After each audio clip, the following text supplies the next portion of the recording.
So when you are streaming, your songs are being streamed because internet, but sadly in India there's just less than 1% who actually stream music and then pay for it. So that's the scenario here. So how do you deal with it? Yeah, so I mean, it's sad that most of the artists in India, that our main revenue stream is gigging live.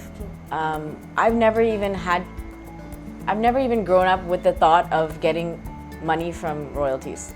Like, and I feel that's kind of sad. Is that coming, or is it not coming at all? That it's negligible, you know? It's negligible. It's coming. Now, I have been collecting royalties for things. It's just not really adding up.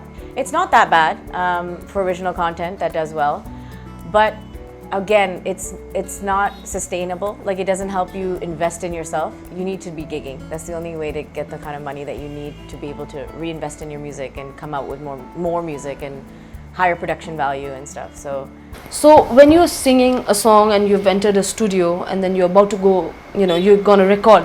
So how do you want to break down the entire process of recording? So from the playback perspective, when I get called by a composer or somebody from the composer's team. Very rarely, sometimes you'll get the call from the production house as well, but that's more in the ad space. So you get called by the composer, you don't know what you're going to sing. You get there, you have no idea what scale it's going to be in, you have no idea what the melody is going to be like. You hear it for the first time when you get there, and immediately you have to learn it and sing it as if you've known it for years. Okay, so that's generally how it works. You get the lyrics on the spot, you can rehearse, you learn, you try it, you can try different methods of singing it. We decide what kind of texture, in my case at least, I discuss with the composer what kind of texture they want me to try. Again, when I'm on the mic, we try all the things. We decide what vibe we want. Then we go with that and we sing the whole song. Then we do harmonies, backing vocal tracks, DTs. And then we do like improvised tracks generally. They'll just say, okay, now I'm going to play the song, and now you just do alaps and do ad-libs and do improvisations and make the song your own. And that's the most fun part.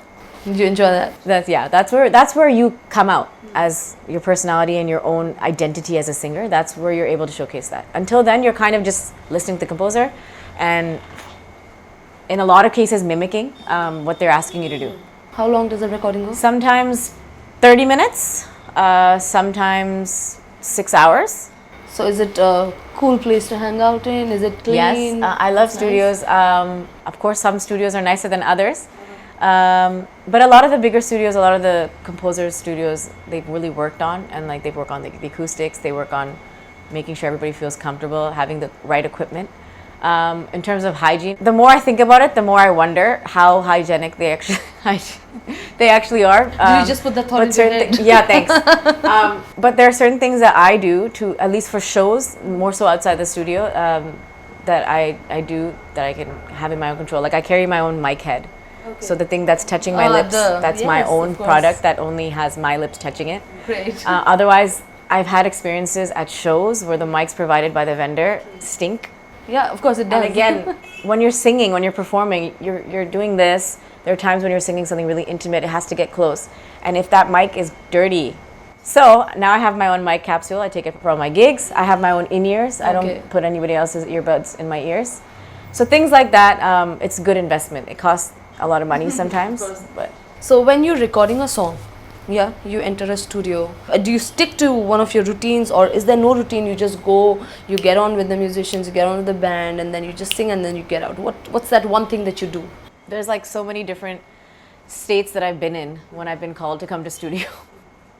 I've been sleeping, I've been singing all day, like in some cases. So you never know what state your voice is going to be in. Over the years, I feel like I've not really restricted myself from having anything, because I know that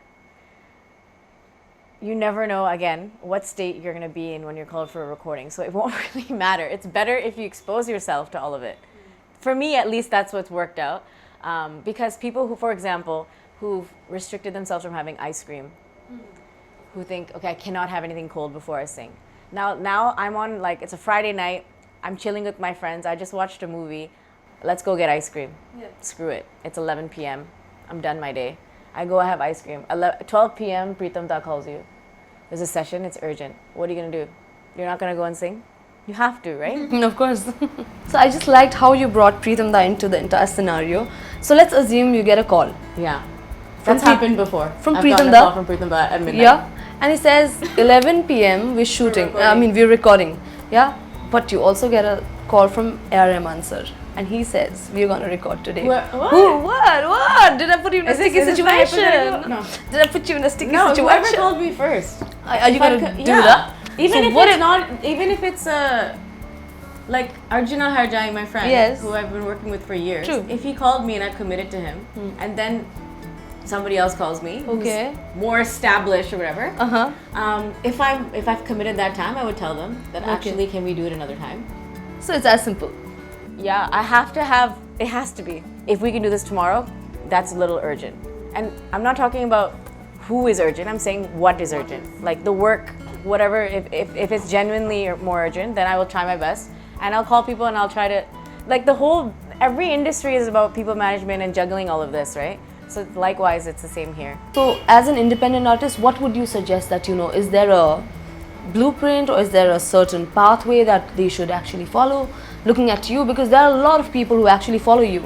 So is Yeah. there any guidelines that you could give out? So what I've kind of lived by is to keep my eggs in different baskets and not put them all in the same basket. So for me, I've always tried to keep parallelly running but separate streams of income, of content creation, in terms of, again, like I'm trying to cover multiple languages, multiple styles, and it kind of happened organically for me, and I've worked on being a versatile artist, and I think that's really been working in my favor. No one should really stick to just one thing because it's too unpredictable. If you have lots of different things going on, it's much safer. So how has this been an experience that has opened you up as a person, or eye-opening experience that you've had that you want to share? It's taught me so much about myself as a person, the dynamics of the industry, working with different people management, as I was talking about earlier.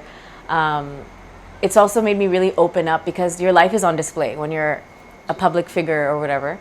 And it's taken me a while to kind of accept that and embrace it. Initially, there were things that I would just hide about myself. There were things that I'd be really conscious about showing or letting people have an idea about on social media. But now I'm much more open to it. I'm much more clear about what is okay and what is not for me to be. Basically, I'm just allowing myself to be me more. This has been great, and I would like to close this today with just 2 or 3 lines from you, because we can't let you go just like that. कैसी राह पे नसीबा खड़ा चुपचाप सा तके मुँह मेरा आधे वादे सा जीना हुआ रुस गया सारी खुशियाँ साड़ी सच्ची मोहब्बत हो सच्ची मोहब्बत साड़ी सच्ची मोहब्बत कच्ची रह गई साड़ी सच्ची मोहब्बत हो सच्ची मोहब्बत साड़ी सच्ची मोहब्बत कच्ची रह गई. Okay, so that was Jonita Gandhi for you guys. Stay tuned to Musicplus, and we will be back very soon with another artist to whatever device you're watching us at. Stay tuned.